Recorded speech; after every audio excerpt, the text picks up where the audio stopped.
जो किसी और को नहीं बल्कि संगीता को ही सुनाई देती। तो देखा आपने, सास बहू का रिश्ता हर रिश्ते से ऊपर होता है, फिर चाहे वो खट्टा हो या मीठा।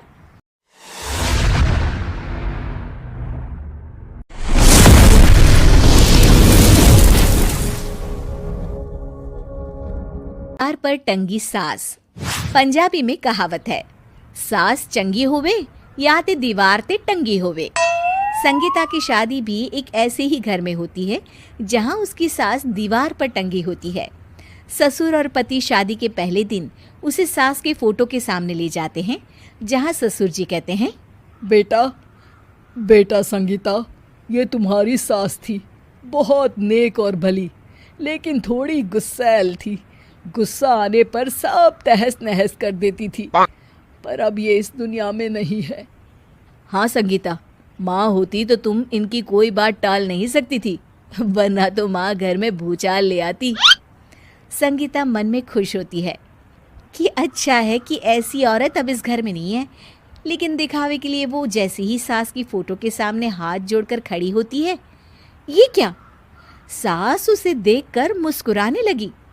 संगीता आंखों को मलकर एक बार फिर से देखती है, लेकिन फिर सास के चेहरे का भाव, भंगिमा यानी एक्सप्रेशन बिल्कुल बदले होते हैं। वो अपने पति और ससुर को कहती है, माँ की तस्वीर तो स्माइल कर रही है। ना ना बेटी, ये कैसे संभव है? जरूर तुम्हें कोई गलती हुई होगी, ऐसा कैसे हो सकता है?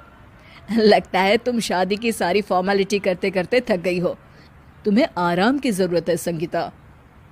खैर, सारे संगीता की बात को इग्नोर कर कमरे में चले जाते हैं। वैसे सास की फोटो पर एक्सप्रेशन एक के बाद एक बदलते ही रहते हैं।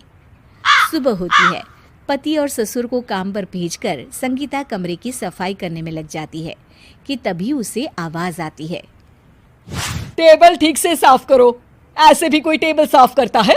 इससे अच्छा तो ये गंदा ही था। किसी औरत की आवाज सुन संगीता दंग रह जाती है और सोचने लगती है कि आवाज कहाँ से आई।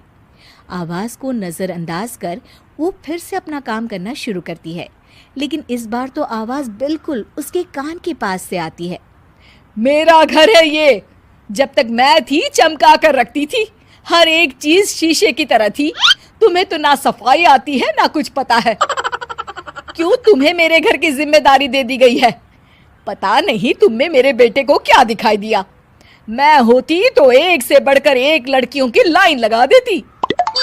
अब संगीता को समझने में देर नहीं लगी कि ये आवाज किसी और की नहीं बल्कि उसकी सास की है, जो दीवार पर टंगी है।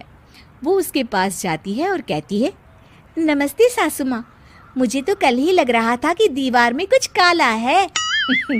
वो दीवार नहीं, दाल होती है पगली। सही पकड़े हैं सासू माँ। तो क्या हो गया आपको जो आप यहाँ भी चैन से नहीं बैठी हैं?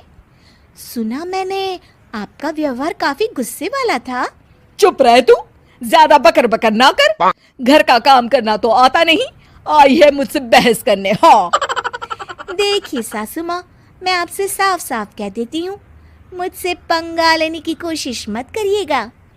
तभी पीछे से संगीता का पति आता है। अरे संगीता, किससे बात कर रही हो? कौन है वहाँ? संगीता की सास की फोटो फिर से पहले जैसी हो जाती है। आपकी माँ से कह रही थी कि मुझे काम करना आता। अरे संगीता, माना सास के ताने हर बहू को अच्छे लगते हैं, लेकिन यहाँ तो माँ है ही नहीं, तुम तो फोटो से ही। तुम भी लाजवाब हो संगीता।